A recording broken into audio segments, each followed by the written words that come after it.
আলহামদুলিল্লাহ, আজ আমাদের এখানে আমরা বেশ কিছু মানুষ একত্রিত হয়েছি। আমরা সবাই আলহামদুলিল্লাহ রোজাদার, বলুন আলহামদুলিল্লাহ।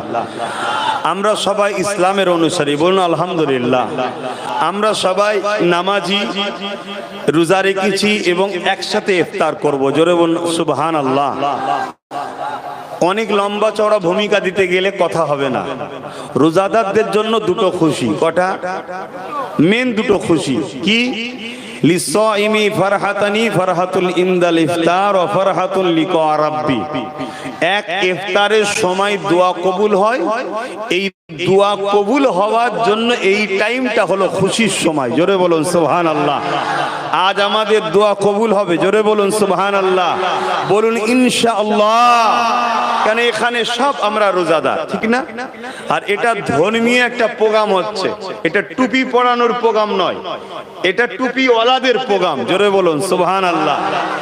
দ্বিতীয় নম্বর খুশি কি? লিকা রাব্বি, রোজাদার দিগকে আল্লাহ দিদার দেবে, জোরে বলুন সুবহানাল্লাহ। আর মনে রাখবেন, এই রোজার মাস এলে 7টা জাহান্নামের দরজা সিল হয়ে যায়, বন্ধ হয়ে যায়, এবং 8টা জান্নাতের দরজাকে খুলে দেওয়া হয়, জোরে বলুন সুবহানাল্লাহ। এই রমজান মাস এলে ইবলিস শয়তানকে আল্লাহ জিনজিল দিয়ে বন্ধ করে দেয়, বেঁধে দেওয়া হয়, জোরে বলুন সুবহানাল্লাহ। কিন্তু দুঃখের সাথে বলতে হয়, ইবলিসের চেলাগুলো তো বাঁধা হয় না। ইবলিসের চেলা বোঝেন তো নাকি? আপনারা বোঝেন না? অনেক ধরনের চেলা আছে। আমি আজকে একটা চেলা বলবো, শুনবেন? খারাপ লিখছেন না তো? কেন আমাদেরকে ইবলিসকে চেনা দরকার, আর ইবলিসের চেলাকেও চেনা দরকার। বলুন তো ভাই, ধর্ম ভালোবাসার জিনিস, ধর্ম বিশ্বাস, ভক্তি, প্রেম, আস্থা, ভালোবাসার জিনিস, ঠিক না? আমি যেমন ইসলামের অনুসারী, আপনারাও ইসলামের অনুসারী, কিন্তু আমার দেশে হিন্দু আছে, খ্রিস্টান আছে, জৈন আছে, বৌদ্ধ আছে, আদিবাসী আছে, মতুয়া ধর্ম আছে, কথা বুঝে আসছে, এরকম অনেক ধর্ম আছে। যার যার বিশ্বাস, যার যার প্রেম তার কাছে, ঠিক না? তাদের যে ধর্মের রুলস, সেই রুলস অনুযায়ী তারা তাদের ধর্মের কাজ করে। এখন আমি আব্বাস সিদ্দিকী, আমি যদি রাজনীতির রুটি শাখা স্বার্থে আমি হিন্দু ভাইদের ধর্মের স্থানে গিয়ে তাদের ধর্মীয় কোনো নিয়ম নীতিকে ব্রেক করে আমার মন মতো কিছু যদি একটা ব্যবস্থা করি, সেটা কি হিন্দু ভাইদের ধর্মের উপরে আঘাত দেওয়া হবে না হবে না? আচ্ছা, এই আঘাত দেওয়ার অধিকার কি আমাকে ইসলাম দিয়েছে? দেয়নি। আমার দেশকে দিয়েছে? না, আমার দেশও দেয়নি। কেন? আমার দেশ হলো মহান দেশ, অনেক সুন্দর দেশ, ভালো দেশ। আমার দেশের সংবিধান সবাইকে যে যার প্রেম ভালোবাসা নিয়ে আনন্দে খুশিতে বাঁচার একটা অধিকার দিয়েছে, বলুন আলহামদুলিল্লাহ। আমরা সেই দেশের নাগরিক যে দেশকে পেয়ে আমরা বড় ধন্য। কি আপনারা খুশি না খুশি নয়? আমি তো অতি দিল থেকে বলছি, আমি অনেক গর্বিত যে আমি ভারতীয়। কেন? আমি এই দেশে অনেক ভালো শান্তিতে আছি, কিন্তু আমাদের কর্মের ফলে দেশটা কিছু কিছু সময় বাজে লোকেদের হাতে দায়িত্ব চলে যাওয়ার জন্য, বাজে লোকেদের কারণে সমাজে খারাপ অশান্তি হয়। দেশ এর জন্য দোষী নয়, আমরা দোষী। আমরা খারাপ লোককে নির্বাচন করি, তাই তো। যাক, আমার বলার উদ্দেশ্য যেটা, ধরুন হিন্দু ভাইদের একটা ধর্মীয় অনুষ্ঠানে তাদের যে রীতিনীতি আছে, মতো ডিপ তো বুঝি না বা জানিও না, বলতে গিয়ে মিস্টেক হয়ে যাবার ভয়ও থাকে, আর এই মিস্টেকে কারো দিলে আঘাত হোক এই ইজাজত ইসলাম আমাকে দেয় না। তারপরেও বলছি, তাদের যে একটা ধর্মীয় কর্মকাণ্ড হয়, তার একটা পবিত্রতা থাকে। তাদের বিশ্বাসের পবিত্র, আমার পবিত্র আমার বিশ্বাস, আমার স্টাইল আলাদা, তেনার স্টাইল আলাদা। সেখানে যদি একজন সারাবি, চোর, বদমাইশ, গরিবদের লুটা, খুনি, ধাপ্পাবাজ, চিটিংবাজ, প্রতারণাকারী, এরকম একটা লোককে দিয়ে যদি সেই অনুষ্ঠানের কর্মসূচিটা করা হয়, তাহলে হিন্দু ভাইয়েরা কি এতে খুশি হবে? জোরে বলুন। আশা করছি তেনারা খুশি হবে না, কোনো ধর্মের লোক খুশি হবে না। কিন্তু আজকে একটা জিনিস আপনাদেরকে না জানালে কিয়ামতের দিন আমাকে ধরা পড়তে হবে। আমিও তো বাপ হাত বাঁধা আছে না নাই? আমার আল্লাহ আমাকে তো বলেছে কুনতুম খায়রা উম্মাতিন উখরিজাত লিন-নাসি তা'মুরুনা বিল মা'রুফ ওয়া তানহাউনা আনিল মুনকার। কোরআন বলছে হক কথা বলো, হক কাজ করো, হক মানুষকে শোনাও, হকের দিকে টানো, নাই করো নাইয়ের পক্ষে থাকো, অন্যায় করো না, অন্যায়কে মিটিয়ে দাও।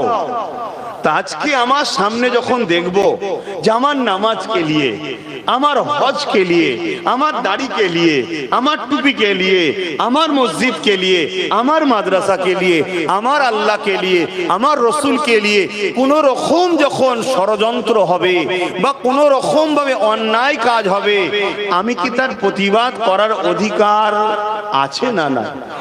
আমি সবাইকে জিজ্ঞেস করেছি, হাত তুলে বলুন আছে না নাই? হাত না বান। আমি হুজুর, আমি পীর সাহেব, আমি পীরজাদা, পীর ভাই, আমি নবীর ঘরের সন্তান, আমি নবীর গোলাম, আমি দাদা পীরের আওলাদ। আমার বিভিন্ন পরিচয় বিভিন্ন মানুষের কাছে, কার কাছে ছাত্র বন্ধু, কারো কাছে সহপাঠী বন্ধু, কারো কাছে ছাত্র, কারো কাছে আমি ভাইয়ের মতো, কারো কাছে সন্তানের মতো, যার যার দিলে। কিন্তু আমার অধিকার আছে আমার ধর্মকে নিয়ে কেউ ক্রিটিসাইজ করলে। কি রিসেন্ট দেখছি কয়েক বছর ধরে এই রোজার মাস হলে তথাকথিত একদল মানুষ যারা ইসলামের অনুসারী নয়, উপরন্তু তারা বিভিন্ন সময় ইসলামকে দেখে নাক ছিটকেছে। তাদের কর্মকাণ্ডে কখনো কখনো আজানের বিরোধী হয়েছে, তাদের কর্মকাণ্ডে কখনো কখনো মসজিদ মাদ্রাসাকে মিটাবার প্ল্যানও হয়েছে, কখনো কখনো মাদ্রাসাকে বন্ধ করার জন্য শিক্ষক নিয়োগ বন্ধ করা হয়েছে। চুচুড়ার মতো ঐতিহাসিক মসজিদ মাদ্রাসায় তারাও মেরেছে। কখনো কখনো কখনো কখনো তাদেরই দলের লোকেরা আল্লাহর নামকে মেম্বার বা মণ্ডপ যাই বলেন না কেন তৈরি করে সেখানে পায়ের গোড়ায় রেখে দিয়ে অপমান করেছে। নানান দিক দিয়ে দেখেছি তারা ইসলামের বিরোধী করেছে।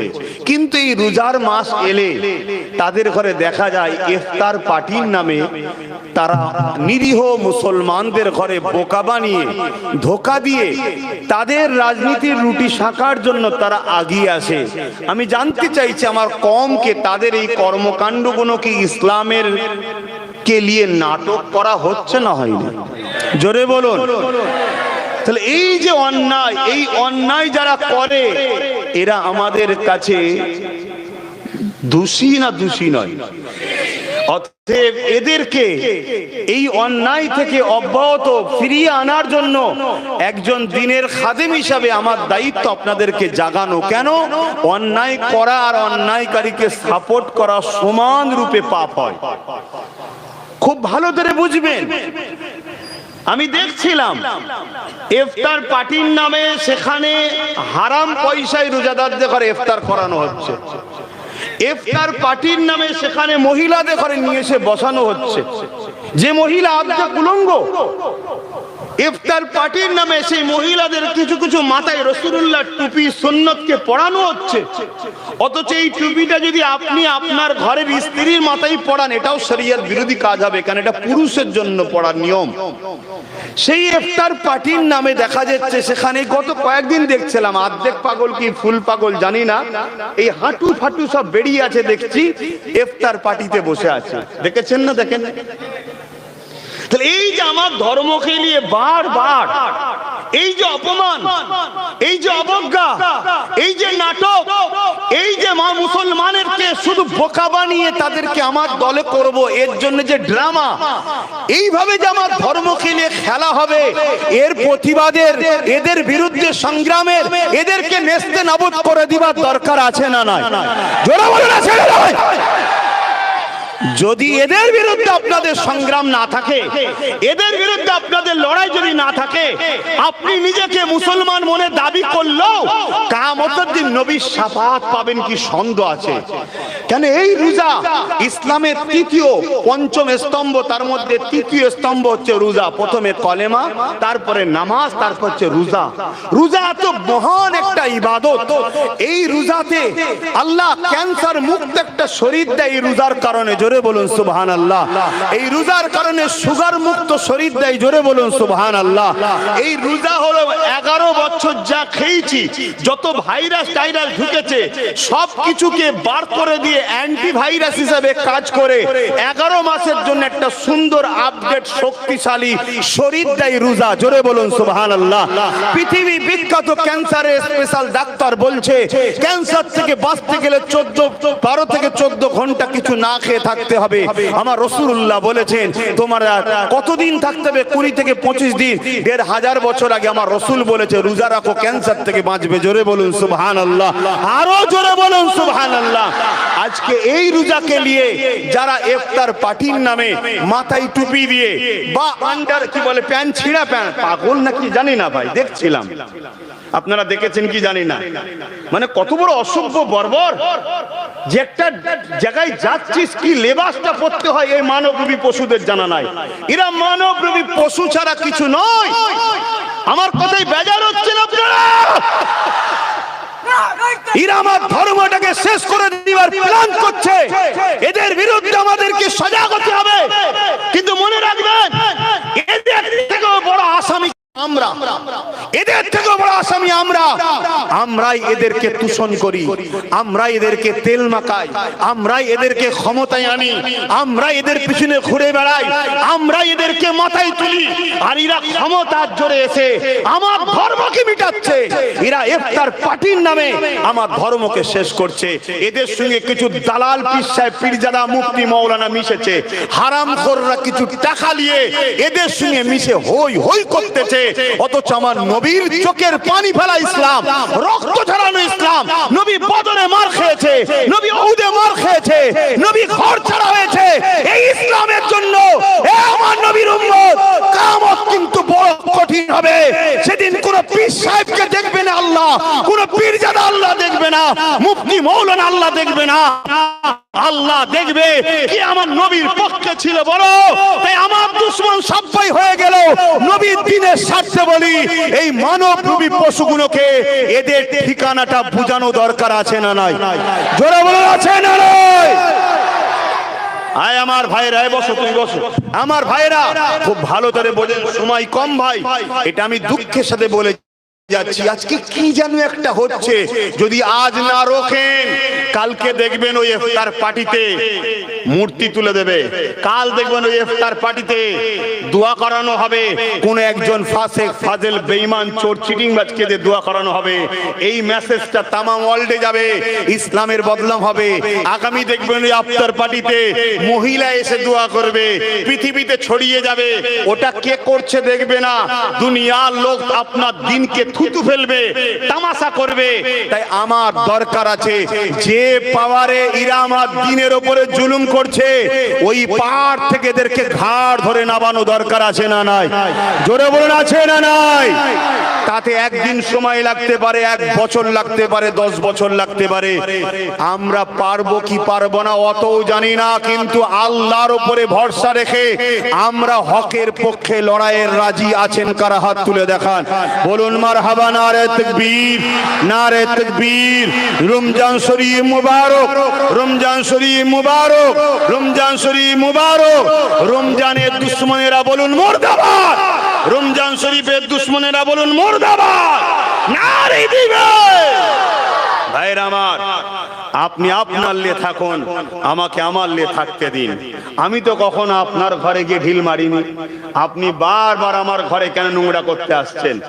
আপনার মতো অপবিত্র, আপনার মতো চরিত্রহীন, আপনার মতো নোংরা, আপনার মতো ডাকাত, আপনার মতো গরিবের লুটেরা, আপনার মতো এতিমের মাল ঝেড়ে খাওয়া, আপনার মতো বিধবাদের অর্থ ঝেড়ে খাওয়া, আপনার মতো অকাপ সম্পত্তির মাল ঝেড়ে খাওয়া, আপনার মতো মসজিদের দুশমন, আপনার মতো মাদ্রাসার দুশমন আমার রোজার মাহফিলকে কেন্দ্র করে কোন রকম অনুষ্ঠান করে সেটা আমার ধর্মকে বড় লজ্জায় ফেলছে, যেটা আমাদেরকে মাথা তুলতে বড় খারাপ লাগছে, যেটা আমাদেরকে বড় লজ্জা লাগছে। হে আমার তো এর আজও পৃথিবীর শ্রেষ্ঠ জায়গায় আছে। জোরে বলুন সুবহানাল্লাহ, আরো জোরে বলুন। কবুল করেছে, জোরে বলুন সুবহানাল্লাহ।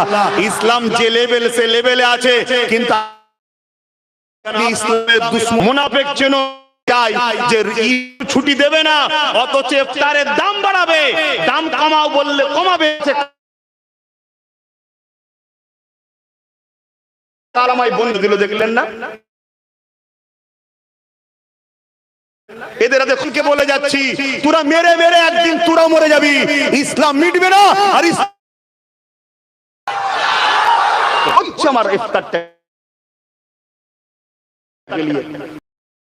যতদিন অল্প হোক বেশি হোক, আজ থেকে আমরা নুন হব, নিজেকে চলবে না। এখনো টাইম। দাদু আমার হাকিকাতটা কি বল টাকা হোক, দাদা হুজুরের হাতে হাত দিয়ে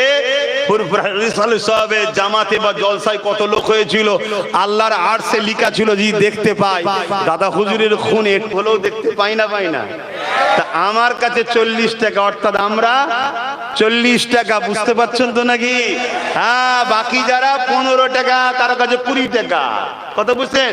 কিন্তু বারবার 15 টাকার লোক এসে বলে ভাই তোর 40 টাকা দে না, আর আমরা বুকার মতো দিই এলেলে। আর আমার টাকায় ব্যবসা করে তার গাড়ি হয়, তার বাড়ি হয়, তার বুনায়ের হয়, তার শ্বশুরের হয়, তার সালার হয়, তার শালির হয়, তার গোষ্ঠী সব হয়। আর আমার ছেলে দিনকে দিন না খেয়ে রুগা। এই হচ্ছে না, হয়নি? অতএব ওসব কথা ছাড়ো। আমরা এখন থেকে বলা শুরু করেছি, তোর 10 টাকা আছে দে, তোর 5 টাকা আছে দে। আমরা ইমানদার। আমার নবী শিখিয়েছে কারো মাল ঝেড়ে খাওয়া হারাম, কারো হক মেরে খাওয়া হারাম। কথা বুঝে আসছে? 80 বছর 90 বছর তো কোনোদিন আমরা লিইনি।